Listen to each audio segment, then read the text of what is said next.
As we continue our study in this series we're calling an Altitude series, I invite you to open your Bibles to Colossians chapter 3. This will be our final lesson in this particular series. We've talked a lot about how our attitude or our mindset can make such a difference. It makes all the difference in our willingness and in our ability to be led by the Spirit. A simple example, if you wake up on the wrong side of the bed and you're irritable and grumpy, or if you live BC, which is the Hebrew for before coffee, you might be pretty grumpy or maybe not fully alert. And so if we're mentally distracted with those kinds of things, then that's a simple example. We can just be grumpy or irritable and we're not going to have the same kind of day. We won't be as patient. We're not as likely to recognize an opportunity to say something to someone that matters, to serve in some way. We'll blow right by that, or maybe do it in such a gruff manner that nothing really positive comes out of that. And so what Paul told us in Colossians chapter 3, he said in the first verse, "Therefore, if you have been raised up with Christ, keep seeking the things above, where Christ is, seated at the right hand of God. Set your mind on things above, not on the things that are on earth." Now more than ever, this passage is so poignant. It's so applicable to the idea of how different our day goes. You can get immersed in what's going on around us. We can get wrapped up in that, though we have very little and truly no control over the outcome of how things will go. But we can certainly get focused on that, and we're probably going to have more likely to have a negative attitude, a defeated attitude, a sorrowful attitude, maybe an angry attitude. And what Paul says is, set your mind on things above. We have to be aware of the world that we live in and make wise and just decisions, certainly. But where is our focus? He spends a lot of time, as we looked at it early in this series, in Romans chapter 8, he talks about that the mindset on the Spirit is life and the mindset on the flesh is death. And that we can carry that out, or we can live those experiences even from day to day. You can have a dying day and you can have a living day, depending on your mindset. And so all of this, as we think about how our altitude or looking up, having this broader, much larger view over the horizon, over the spiritual horizon, how it changes our attitude. So we've talked about contentment and forgiving and patient and things like that. And so we conclude the series by saying it's about an attitude that says, I'm all in. Right? Following Christ is not about, a little bit on this day, maybe Mondays and Thursdays, or maybe on this issue, but not that issue. That what the Lord calls us to is to die to ourselves, to take up our cross daily. So that's an all-in proposition, which certainly makes it a choice for us. We have to be, or we're called to be, that standout in the crowd, that though everyone else may look a different way and certainly be blue about things, when our minds are set on Christ, it's different. It changes what we experience, how we experience it, how we live, and truly why we live. So now I'm going to invite you to flip over to Deuteronomy chapter 6. Deuteronomy chapter 6. We've seen this passage. We've bounced off of it a couple times, and as we conclude this series, we'll spend a little more time with what's called the Shema in Hebrew, the idea of the oneness that they're given in verse 4 and 5. And the word means, Shema means to listen. This is something to pay attention to. So verse 4, Moses writes, "Hear, O Israel, the Lord is our God, the Lord is one. You shall love the Lord your God with all your heart and with all your soul and with all your might." Now he goes on to say that these are the words that you are to teach your sons and teach your daughters, to teach your children. They should be at your doorpost, they should be at your gateposts, they should be upon your forehead, that it should be everywhere that you walk through life, for these are reminders to look up. Later, Paul would say, set your mind on things above. Here, Moses is saying, focus on God. Listen to Him. Now, a practice developed out of this where the Pharisees in Jesus' day, and had done that for generations, wrote a copy of this scripture on a tiny scroll and put it in either a little box in the lock of their hair or in the tassels of their garment, so that they were literally wearing it, and they would wear it over their heart, so it's on their heart. And so they tried very much so to make this a very real thing in their lives. Sometimes we look at things like that and go, oh, it's a tradition. Well, we all have our traditions. What side of the bed do you sleep on? That's a tradition, right? And do you get up on the wrong side or not? That's probably a choice every morning. But some of these things are wonderful reminders. We wear a wedding band, a tradition in our culture, but it's a signal and a symbol of something very important, right? And so I can appreciate that they would do all that they could to listen to these words. But what the Lord is teaching them through Moses is what love is in any relationship, but certainly in our relationship with God, is that we love Him with all of our being, that we're all in. And it's kind of interesting how He gives us these categories, that we're to love Him with all of our heart. Sometimes we're tempted to get into extremes. It seems like the study of humanity is frustrating in that we're like a pendulum. It's one extreme to the other. And so we get off in a ditch over here, and then to correct that, we overcorrect and end up over here. Wouldn't it be nice to live in the middle for a while? I guess we do as a blur as we go across the center line from one ditch to the other.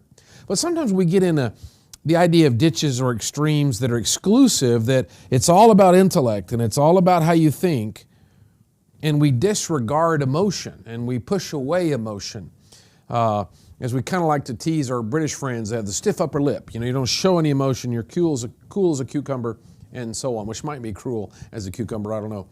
But the idea that emotion is suppressed and is not shared, and that's a bad thing. It's a weakness. That makes you a strange person.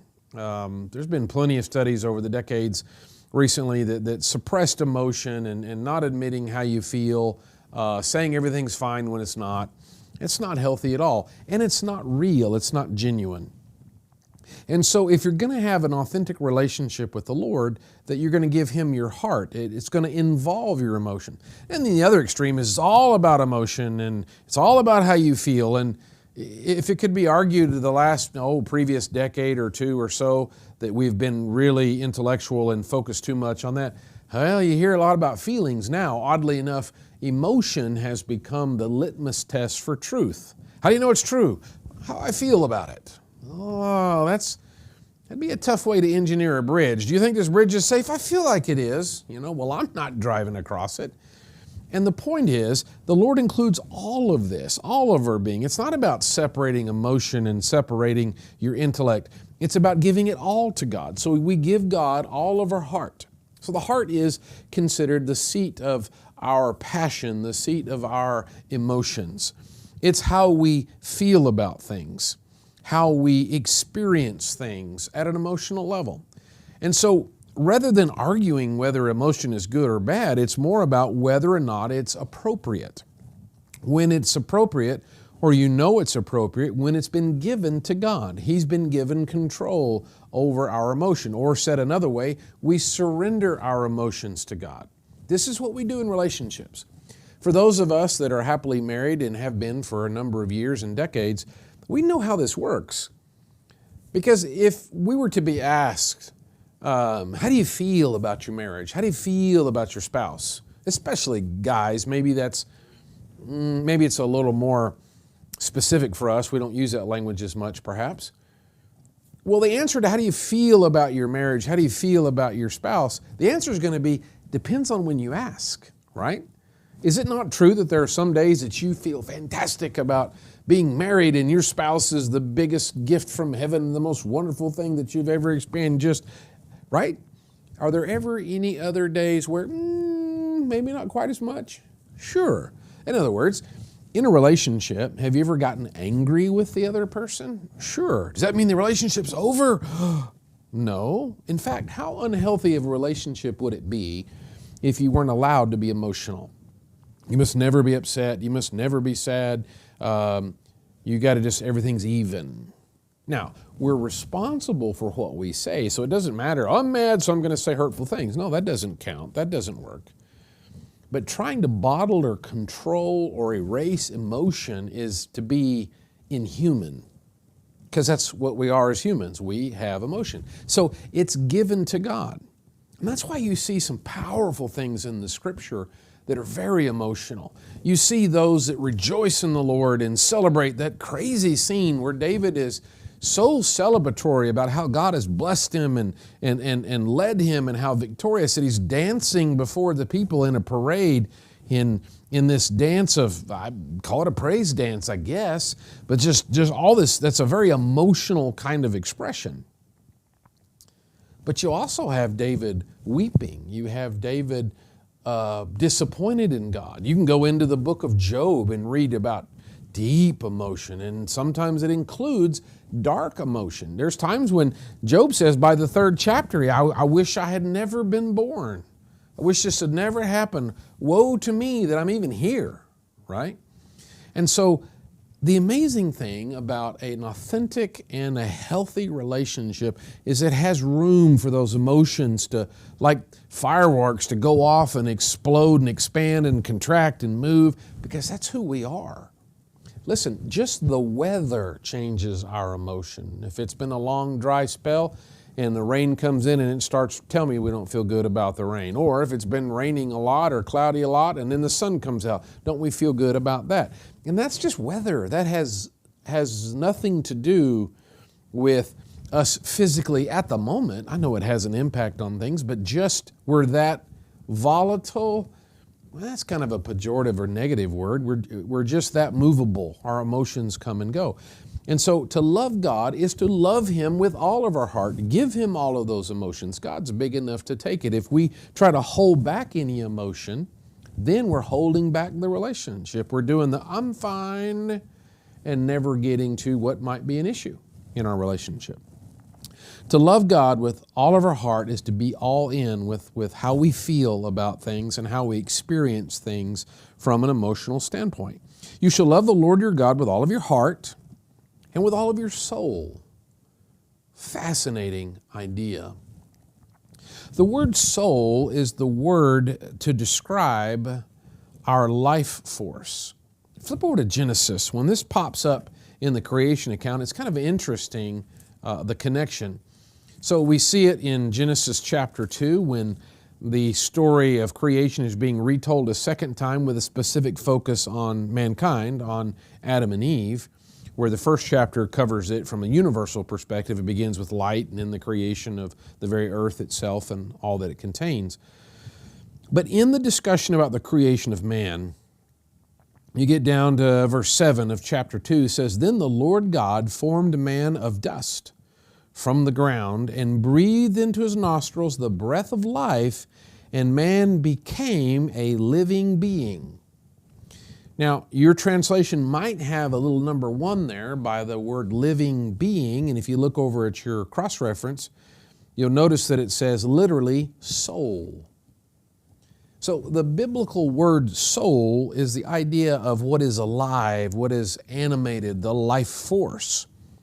It's not an exact synonym for the spirit of man, that which is created in the image of God, because you'll notice in chapter 1 of Genesis, he actually used the word earlier, but to describe not mankind, but other of creation. Verse 20 is the first time that it appears.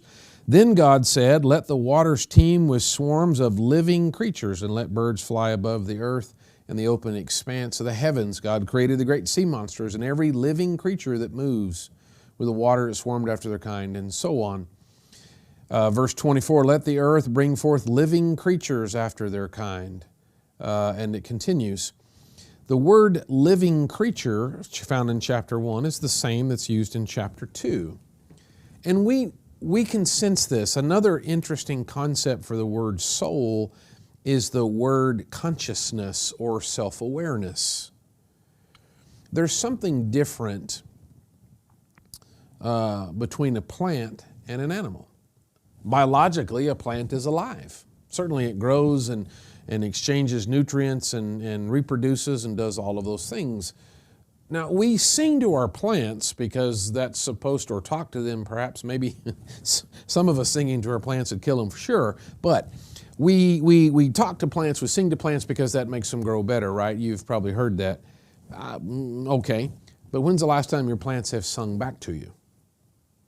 See, there's something different about animals. Whether you're talking about a cow, of course, an obvious example would be a dog. We call him man's best friend. When you look in a dog's eyes, you see awareness that you don't see in a plant. You don't see an inanimate life, if you will. It's not animated. You don't see that. And in dogs and other creatures, they recognize you. You see happiness when you show up. You see sadness when you roll up a newspaper. Well, I guess that might be fear or shame. You roll up a newspaper because they've made a mess in the corner. You see animals grieve loss. Now, they're not humans, not even close, and never will be, because they're not created in the image of God. That's unique to mankind. Man has an eternal spirit, but the soul is the word for life force, and in our case is the word used as the combination of body and spirit.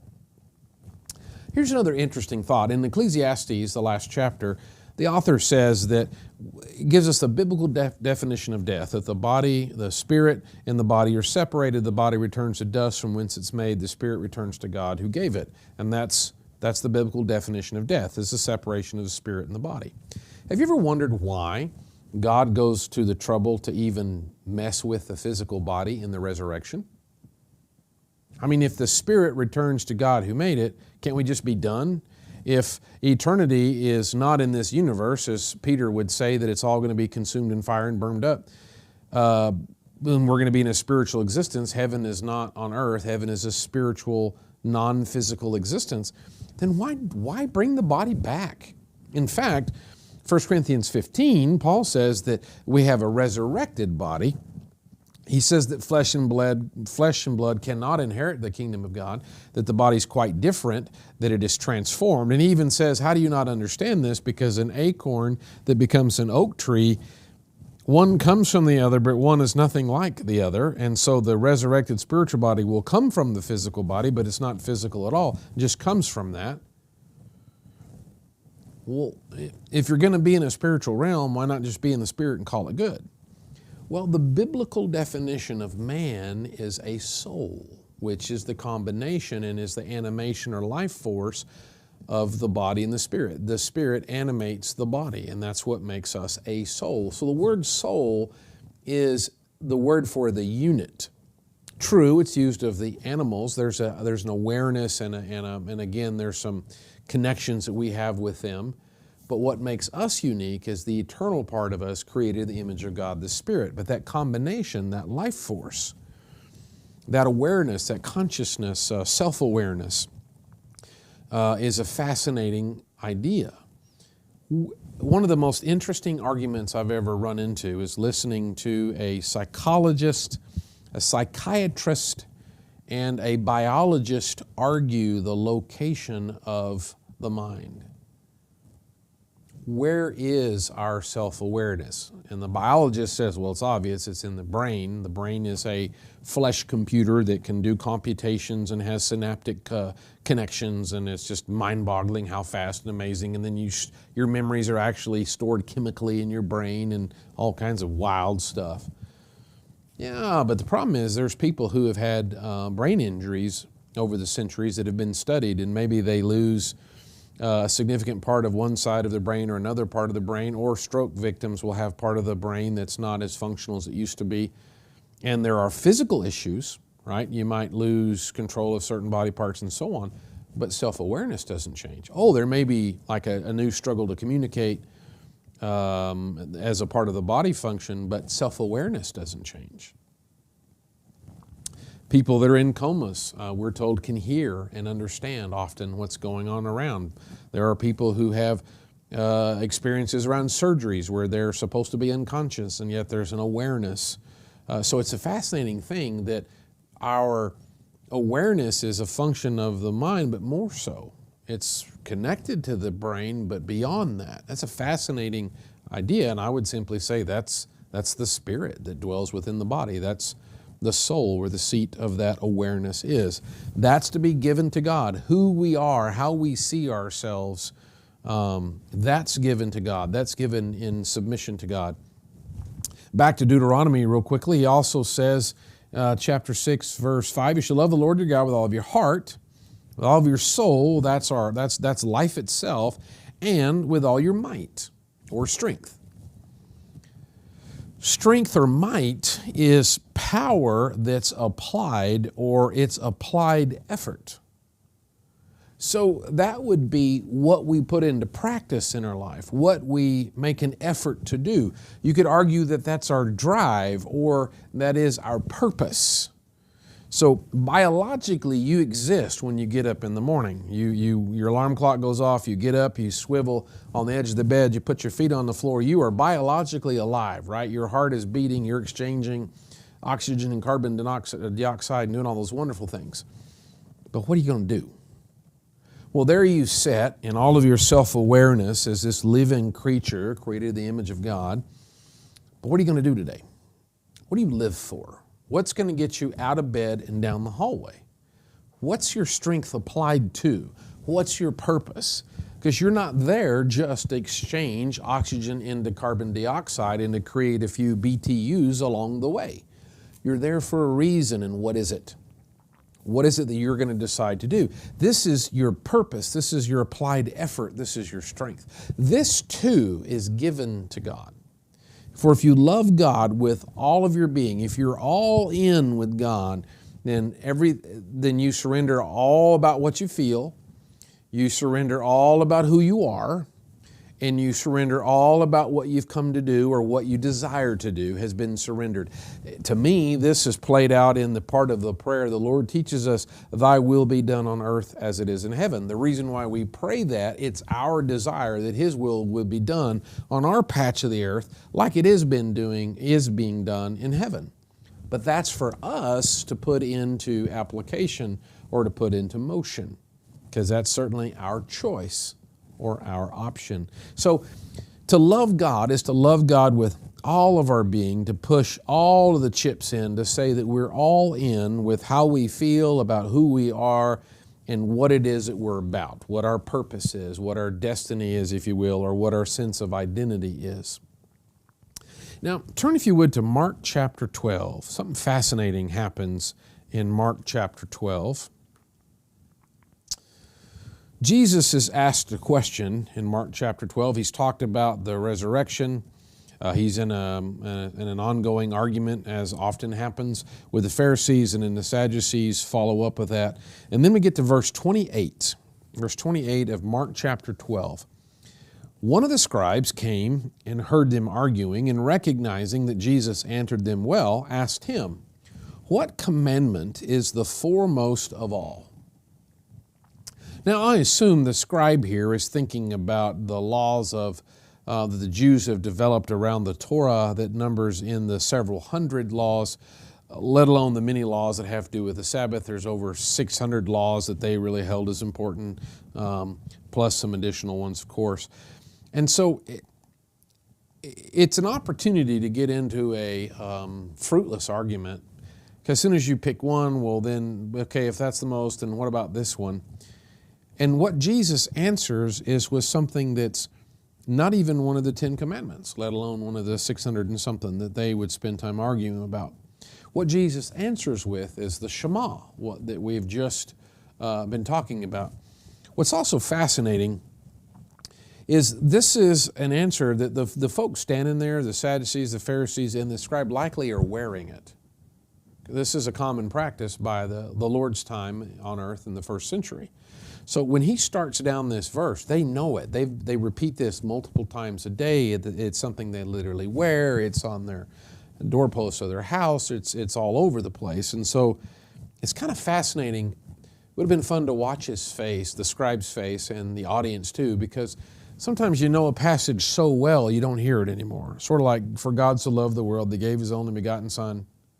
But that's one of the most beautiful passages of all time, the love of God and His salvation to all who would come to Him, and so on. And so this is a passage that, the most central passage to what it means to have faith and to have a relationship with God, to be all in your heart, your soul, and your strength.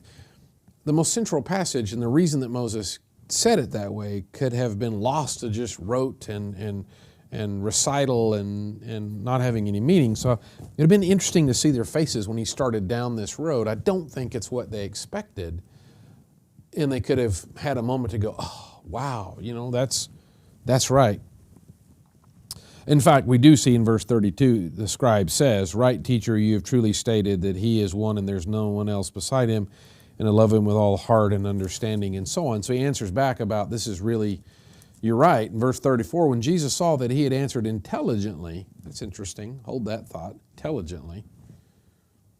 I mean, we already talked about not excluding passion, but not being led by emotion. When he answered intelligently, he said, "You are not far from the kingdom of God." This is central truth. After that, no one would venture to ask him any more questions, and I wonder if it's because, this got really personal, got profound quick. Maybe they were ready to pick a fight or have an argument, and Jesus gets to the deep water of faith pretty intently. Well, so when Jesus answers, we're back to verse 28, what commandment is the foremost of all? Jesus answered with a Shema, verse 29. The foremost is, "Hear, O Israel, the Lord our God is one Lord. And you shall love the Lord your God with all your heart, with all your soul, with all your mind, with all your strength." The second, they didn't ask for that, but they're going to get it. The second is this, you shall love your neighbors yourself. There is no greater commandment than these. These are the top two. One is the most important commandment, and you might argue the second is the application of the first. Later, John would say in 1 John, if you say you love God but you don't love your brother, he calls you a liar. That's not real. But did you notice something? Let me read that again. Verse 29. "Hear, O Israel, the Lord our God is one Lord, and you shall love the Lord your God with all of your heart, all of your soul, with all of your mind, and with all of your strength." Okay, let's keep your ribbon or finger here, flip back to Deuteronomy chapter 6. Let me read it again, chapter 6, verse 4. "Hear, O Israel, the Lord is our God, the Lord is one. You shall love the Lord your God with all your heart, with all your soul, with all your might." So strength and might, that's a different way of, because remember the Old Testament's in Hebrew, the New Testament's in Greek. We're reading an English translation of both. So as far as might and strength, okay, it's a difference in the Greek word versus the Hebrew word, but the same idea. But what's really interesting is in the Shema, there's three things: heart, soul, and might. Three. Jesus quotes it in verse 30. This is Mark 12 again. "You shall love the Lord your God with all your heart, all your soul, all your mind, with all your strength." There's four. What Jesus adds is the mind. Isn't that fascinating? What Jesus adds is the mind. So we talked about heart, giving to God your emotion, your passion, your feelings, how you feel about something, why you should feel about something, all that. You give it to Him. Number two, your soul, who you are, that life force, that combination, that thing that makes you who you are. Thirdly, your strength, your purpose, your applied effort. But Jesus adds your mind. Well, that's what Paul said in Colossians 3, is set your mind on things above. That's why we spent so much time talking about mindset in Romans chapter 8. The mindset on the spirit is life. The mindset on the flesh is death. Jesus adds this fourth concept, the idea of mind, which encompasses all of who we are. So now it's how you feel, who you are, what you're about, and how you think. Even how you think, not just what you think. This is right, this is wrong. How you think. For the mind is to be transformed. The mind is to be changed. Turn to Romans chapter 12. Romans chapter 12. We've bounced off this passage already in this discussion. But he says in the first verse of Romans 12, "Therefore I urge you, brethren, by the mercies of God, to present your bodies a living and holy sacrifice, acceptable to God, which is your spiritual service of worship. And do not be conformed to this world, but be transformed by the renewing of your mind." We talked about the word conformed is a word for being shoved into a mold, squeezed into a shape, which the world is about force and about making, and if you don't, we'll punish you, we'll make fun of you. Peer pressure is not an invitation, it's pressure to squish you into something or else. But rather, he says, don't be conformed, don't let the world shove you into a certain place, but rather be transformed, which is a choice.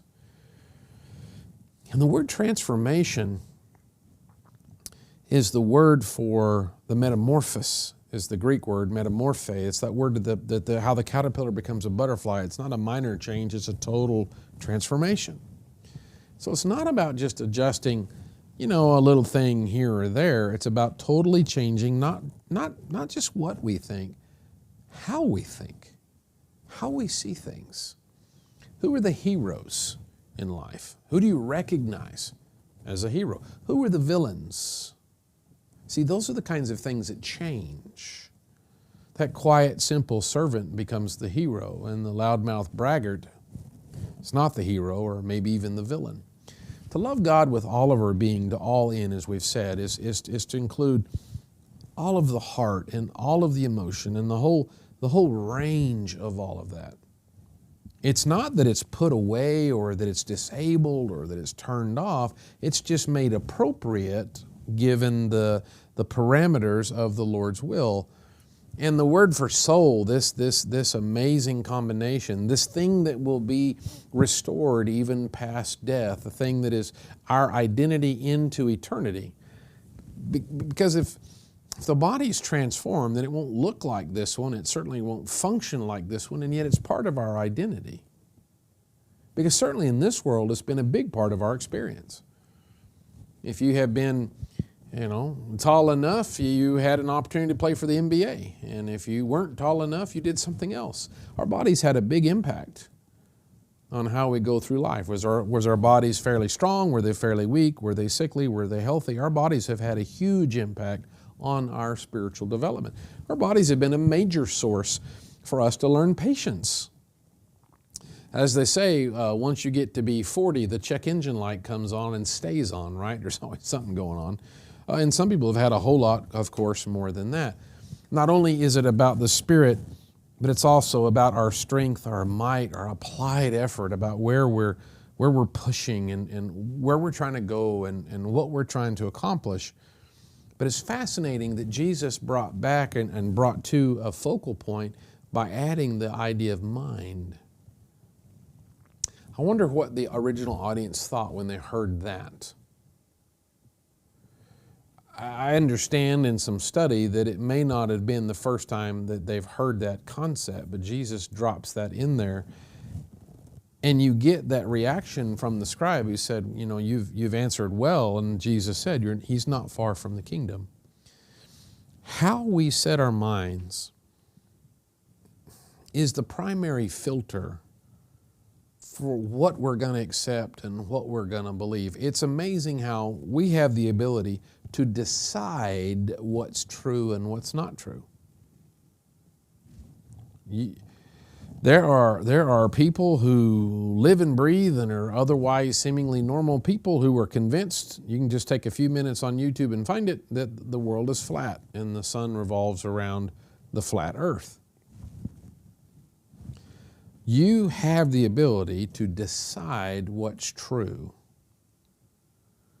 This is the very thing that Satan wanted us to do, right? That's the thing about Adam and Eve. Eat of this fruit and you will know the difference between good and evil.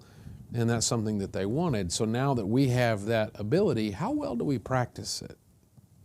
Well, just look at the differences of opinion, the vastly different and passionately different opinions out there about what's true and not true, and pick an issue. You can pick a health issue, a political issue, a physical issue, certainly a spiritual issue. Pick an issue. And you will have people adamant believing things that can't all be true because they're so contradictory. 2 + 2 is either 4 or it's not. It can't be 2 and 3 and 4 and 6.5. It's either 4 or it's not. But you see that need to surrender our mind also to God's care and transformation, for it's the only source, God is the only source of truth. And Jesus said in John chapter 8 that we can know the truth and the truth will set us free. Finally, turn, if you would, to Matthew chapter 22. Matthew chapter 22. So to love God in the Shema, and then what Jesus says also in Mark chapter 12 is to be all in, to give Him everything about who you are. your heart, your soul, your strength, and your mind. In the same place in Matthew 22, he talks about that as he got asked the question about the resurrection from the Sadducees in verse 23 and following. But there's a paragraph that set all of that conversation up. And that's found in verse 15. Then the Pharisees went and plotted together how they might trap him in what he said. They sent their disciples to him along with the Herodians and said, "Teacher, we know that you are truthful and teach the way of God in truth and defer to no one, for you're not partial to any. Tell us then, what do you think? Is it lawful to give a poll tax to Caesar or not?" I really enjoy verse 18. But Jesus perceived their malice. Well, he does perfectly, but I think even we had a shot at picking up something wasn't right. Listen to the way they addressed him. "Teacher, we know that you are truthful and teach the way of God in truth and defer to no one. You're not partial to any." Boy, talk about repetitious. We know you're truthful and teach the way of God in truth. Didn't you just say you were truthful? You defer to no one and you're not partial. Really? Boy, they're laying it on thick like mayonnaise, aren't they? And then the trap question, of course, in verse 17. "So should we pay the poll tax to Caesar or not?" Well, there's a reason. They got Herodians with them that are in league with Romans. So if Jesus says, "Why, yes, you should pay it," then you've got the Jews all over him to say, "You're supporting Rome." I think there's another piece of the trap here we'll see in a second. Or if he says, "Oh, no, you don't have to pay taxes." Well, there's the Herodians to report, because you want to get the government's attention, just don't pay taxes. You want to gain new friends in strange places, just don't pay your taxes. And the government gets really interested in that. They act like it's theirs. Isn't that something? Verse 18, "But Jesus perceived their malice, and he said, 'Why are you testing me, you hypocrites?'" Because all this, you're truthful and not partial, and well, you don't believe any of that. Why'd they say it? Verse 19, "Show me the coin used for the poll tax." Now here's where it's interesting. What they're going to hand him in verse 19, they brought him a denarius. That may not have been the only coin that could have been used. That there was a possibility of different kind of coins, but when they bring him a denarius, they have a unique denarius that was known over the time that Jesus was there, from about 50 years before, about the time Jesus was born until after the first century. The common coin here has on it an inscription. It's got Caesar's impression. You can sort of see his head there. And then on the back side is supposed to be an image of his wife, and then she's supposed to be Pax, or the goddess of peace. But the inscription around it, here's what Jesus says. They bring him a denarius, and it's got Caesar on it. And what the inscription says is that he's the son of Augustus, who's the son of the gods. And so on the coin is a claim to divinity, or the claim that the Caesar is divine. It's one of the reasons why it was so offensive to the Jews, and why the Jews would not allow that kind of coin to be used in giving at the temple. That's very unclean, not just because it's Gentile money, but especially because what's on it. It'd be offensive. And that's what they hand him.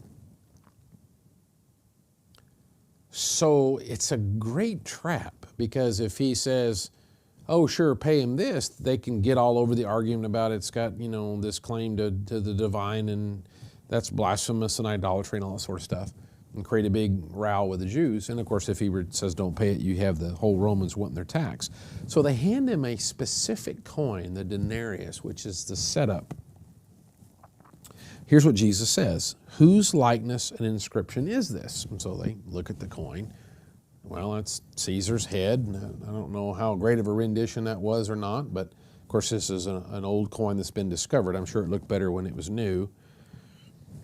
But whose likeness is on it? And who put the inscription on it? Well, they said Caesar's, right? It's Caesar's likeness, and he's the one that had those words put on there. And then here's what Jesus says. "Then render to Caesar the things that are Caesar's, and to God the things that are God's." And hearing this, they were amazed, and leaving him, they went away.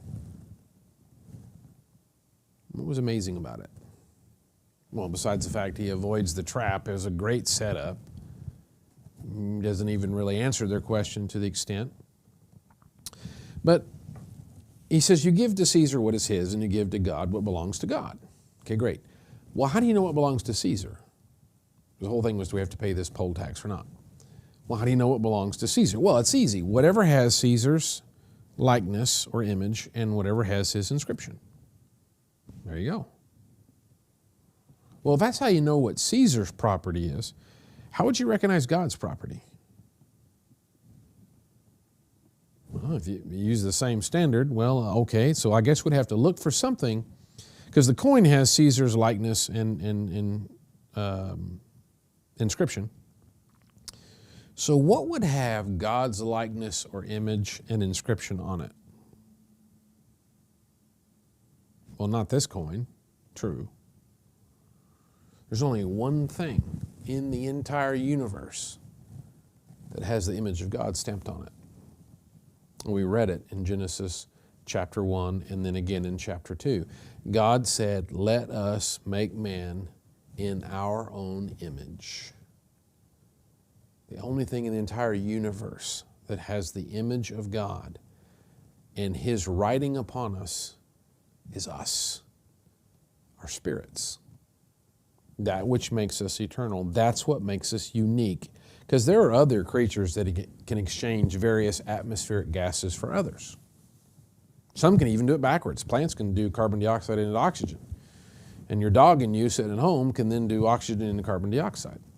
The other creatures can make BTUs, or units of heat, can have a metabolic process that turns calories into heat and energy. They're not unique in that. And that's why there are similarities between you and the average ape. Sure. Your bodies are mostly kind of similar. Maybe it depends on the person. Because it's a body designed to function in the same place, the same earth, same gravity, same atmosphere, and so on. But what makes us incredibly unique is that we're the only thing created in the image of God. So what is Jesus saying? Yeah, give Caesar his coin. So what do you give God? You. You. It's all in. It's to give God everything. Because it's only in giving God all of us that when we die to ourselves and take up our cross daily, that's the only way that we really find life in His name. To live for Him is to be all in.